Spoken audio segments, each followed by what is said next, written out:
เอาค้ามาส่งค้าสอนอีกได้ยังมันขนอค้าวันนี้มอดขนอขออย่าก็อย่าเป็นเรื่องปั่นเอ็นแห้งกันเด็กแช่ก็กำสองกำมันไหนเขาจะได้พี่น้องแต่ละเขาจะได้หันกันกุฏิกุเรียนให้ในขนอค่ะแถวเนื้อขนอแถวเนื้อค่ะ11ขนอพายต่างประเภทเพบพายต่างประเภทแยกเพบพายต่างประเภทจำเพบพายต่างประเภทจำนาเพบพายต่างประเภทจำนาเพบพายต่างประเภทได้ขึ้นเพียบเพียบเพียบเพียบเพียบเพียบเพียบแถว12ขนอพายต่างประเภทเพียบพายต่างประเภทแยกเพียบพายต่างประเภทจำเพียบพายต่างประเภทจำนาเพียบพายต่างประเภทจำเดิมเพียบพายต่างประเภทได้ขึ้นเพียบเพียบเพียบเพียบเพียบเพียบเพียบ13ขนอไม้ต่างประเภทเมียบไม้ต่างประเภทแยกเมียบไม้ต่างประเภทจำเมียบไม้ต่างประเภทจำนาเมียบไม้ต่างประเภทจำเดิมเมียบไม้ต่างประเภทได้ขึ้นเมียบ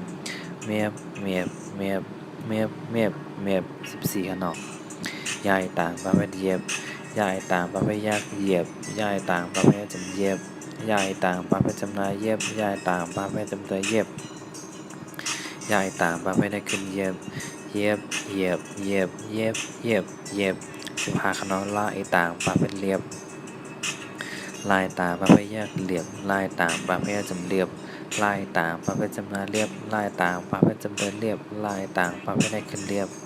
เรียบเรียบเรียบเรียบเรียบเรียบเอาขาหลวงงอนขนอ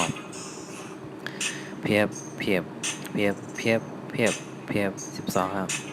เพียบเพียบเพียบเพียบเพียบเพียบ13ครับเมียบเมียบเมียบเมียบเมียบเมียบ14ครับเย็บเหยียบเหยียบเย็บเย็บเย็บ15ขนอเรียบเรียบเรียบเรียบเรียบเรียบออกข้าวหมดสงค้าก็อย่าไปดื่มเด็กแช่แผ่วไม่ต้องแต่งร่างเขากุฏิก็แลนขนมได้หันกันจ้อมกันนำค้าออกข้าวเด็กแช่ก็กำ2กำขนมมาในแห้งค้าออกข้าวตัวเราเขาแรงปองใจนะต้องรักข้าวมาทำเตยวิดีโอขนมมา